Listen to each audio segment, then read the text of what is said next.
local hockey league is helping renovate the locker rooms at IBP Ice Center. That donation on the docket for tomorrow's city council meeting.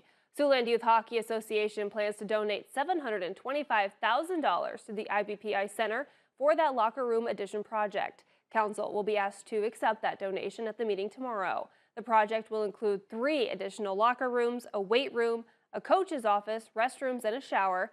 SYHA has already pledged several $1,000s to the project.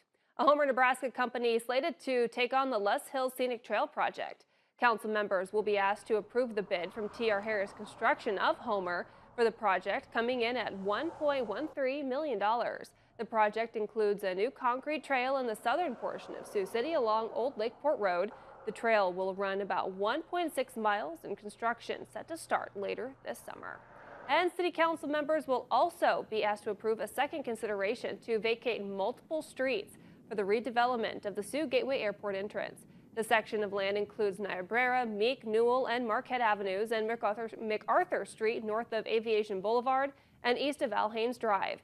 The city would like to construct a new hotel, convenience store, and warehouse on the property. To do that, the streets in the area need to be vacated, a move that has already been approved by the Planning and Zoning Commission. And of course, if you want to attend the council meeting tomorrow, set to start at 4 p.m. in the council chambers, that's on the 5th floor of City Hall at 6th and Douglas Streets. If not, we'll have complete coverage tomorrow night on News 4. Celebrating